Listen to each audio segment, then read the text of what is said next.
Aren't you tired of waiting for your world to change? Like, I will be happy whenever I have my money, whenever I get a job, whenever I become this person that I am not. Do you notice how you are fighting with the world in order to become someone you think you are not? And you think you will only be happy whenever you become that person that you think you should have to be in order to be happy, in order to be content. Aren't you tired of waiting for that? Because the funny thing is that you're waiting for the world to change, but actually the world is waiting for you to change. So instead of you trying to change the world will naturally shift into a completely different perspective. Ultimately, all these are just atoms vibrating. It's a quantum field of possibilities. So we tend to live a very fixed sense of reality just because we tell all the time ourselves the same story. So it's very important that, and I know you already know at this point, that this world you're seeing, you're perceiving, is actually kind of an illusory pattern of vibration. It's not like there is something solid in there. It's just atoms vibrating with a 99% of empty space in between. So it's way more mysterious, your reality right now, than you think it is. It seems to be just a normal day, the regular day, the same thing, just because you are thinking in a certain way. So we're waiting all the time for these atoms and these particles and this world we seem to perceive. We're trying to manipulate it. And we're waiting for it to change so you can finally be happy. But it's the other way around. It's when you are happy that these atoms rearrange in a way, and I'm not saying that they have to specifically change in a way, but more like your perception of them also changes profoundly. So don't wait to be happy already. And you will say, no, but I have to do all these things to be happy. If I don't become this, I don't have more money, and I don't finally fix this problem, I won't, later on, then I will be happy. But I'm saying, no, that's not true. You can be happy while you fix all that. The only way to actually create a revolution in your life is actually by understanding that it's not that you have to change the world, it's that you have to change shift your perspective about how things are. And by that, I'm talking about the stories you tell yourself, your thoughts. And the way to do that, there are many ways to do that, please. And I know you explored this before, but I'm here to actually suggest you a practical step-by-step line of achieving this. And that's why I have a course of 10 stages based off traditional knowledge for thousands of years. And my job is just to present it to you in a way that is accessible and that you understand how to do this and how to access all this incredible, fantastic life you should be experiencing. And the only problem is that your mind is distracted all the time with these thoughts that tell all these stories that, as you're keeping them alive, all these stories about who you are, they seem to be real. But that's where meditation is so important, because that's the only moment where you will experience that. If you let go of all that thoughts and just experience directly the presence of what it is in front of you without filtering with your thinking, when your mind calms down and quiets and gets still, that's the moment that you start remembering that feeling amazing, it is your nature.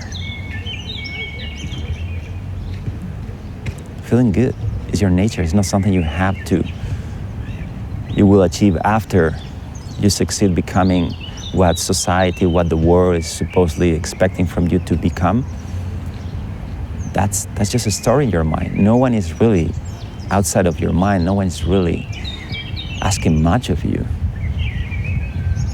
It's just a layer of conditioning we have. So you can only unravel all this problem by actually sitting with an object and meditating every day and spending time. This is the difference probably with many people who say similar things that what I'm saying in this video.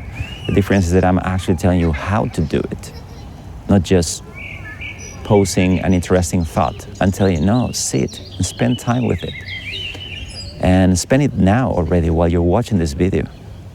Watch this moment without filtering it. Listen to what I'm saying, but you don't need to think about it. You know everything that I'm saying. So I'm just here tapping into your natural knowledge, into the wisdom that is beyond your thinking mind. I'm just here inviting you to live this moment fully and experience the joy you're supposed to be experiencing. You don't want to find that in the moment of your death. I mean, the moment where everybody's kind of waiting for that, but it never really happens. So why to wait until the world is in certain way or there was another way? Just live your life fully now. The only thing that is on your way is your mind. It's not the world. It's not the things that you have achieved. It's not a better job. It's not all the list of things why your mind will tell you why you're not happy right now. Bring like 2 or 3 things in your mind why you're not fully happy right now. Bring up these 2 or 3 things, maybe related to other people's businesses or things that you want to change or things that you feel that you have to accomplish in order to be happy. And I'm telling you, all that's just a story in your mind. They're not true. They're only true because you think them. Your neighbor thinks completely different things, have a different idea what reality is. It's very important that you understand that you are deluding yourself moment by moment with your thinking. That's the only way you will drop the gun and leave the room of being locked, being a prisoner of your own mind and your thoughts. And you achieve that by first recognizing what I'm suggesting in this video, that hopefully is tapping into your natural understanding. But I'm saying, if you heard this or something similar like to this before, maybe you read a book and you said, yeah, the power of now, let's just live in this moment. Yeah, it's true. But how you do it? And my twist on the topic is like, you actually have to spend time with it. So don't wait for suddenly magically something just twist. Your mind is trained in a habitual way of doing certain things that you have to untrain your mind. And you untrain your mind by resting it in an object. Again, I have a lot of instructions on how to do that. But you could also just follow any meditation, honestly. Any meditation is better than no meditation. And ultimately, you could just naturally find your way of doing it. It's just, I don't think that you have to do that. Please do that. Be your own guide, be your own master, be your own teacher. At the same time, I would suggest to not completely ignore what all people have discovered before you in history. You're using your phone, you're using a lot of advantages of other people embedded. Why not do the same thing with meditation? Why not rely on the wisdom of thousands of years of people working on how to do this thing that I'm suggesting in the video, how to let go of your mind, how to live and rest in an effortless presence, in a sense of peace, of joy. I'm here close to a playground and I'm seeing kids playing right now. They're enjoying themselves so much. And you as an adult, you should be enjoying yourself like that. The only reason why you wouldn't is because you're telling yourself stuff. And as you grow older and you live more experiences, it's more complicated because you have more beliefs, you have more stuff in your mind. While what you had to become is just shift your perspective from this person locked in thoughts and beliefs and trying and fighting and looking for a future and just rest naturally in this moment as it is. And you have to make that offer from the bottom of your heart moment by moment in order to be sustained. And at some point, of course, it breaks and you're just floating in there. You don't have to try hard to even meditate. But for all these people who say you don't need to meditate, I would say you're misleading people. You certainly have to spend time with it because you spend so much time in untraining yourself from happiness into suffering, that now you need time to train yourself back into it. And you will say, I don't need it. And I will say, be honest with yourself. You may have some moments where you have a wave that gets you better, and for a few days even, you may feel good, but at some point, you feel that life is pulling you back again into some sort of discontent or fear or depression or anxiety or anything that is not just enjoyable, let's say. So I'm here to suggest you to break free. And it's not gonna be only good for you, it's gonna be good for everyone around you.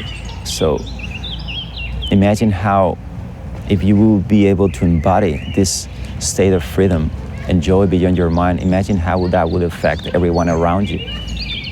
And how you will start realizing that it's not about you as a person, it's like you're changing the world by changing yourself. And my last question to you is like, why chasing anything else?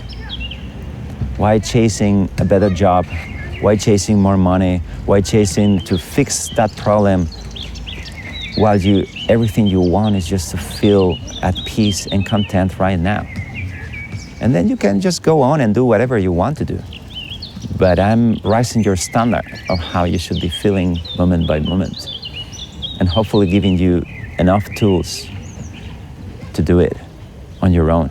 So please, my friend, do it not just for yourself, it's for your well-being. Do it for the rest of the world. Do it for everybody around you. Do it for them. Be nice to yourself. Let go of that fearful thoughts, of that striving, of that fighting, of that trying to pursue in a future, and access the natural, endless peace that is your nature right here, right now. What else is more important than that? What is the value of money when you don't have joy and peace and happiness? What's the value of anything? All your dreams. Your mind is telling you have to try hard to get your dreams the way you want it. And I'm saying, no, you have to feel great already when you're pursuing them. And enjoy pursuing them. Enjoy fixing your life. But you're not fixing because you need it. You're fixing it because it's just the natural thing to help other people, to be wealthy, to be healthy, that's just a natural expression of your satisfaction and contentment and your joyful state. It's not something you strive for. It's not something you need.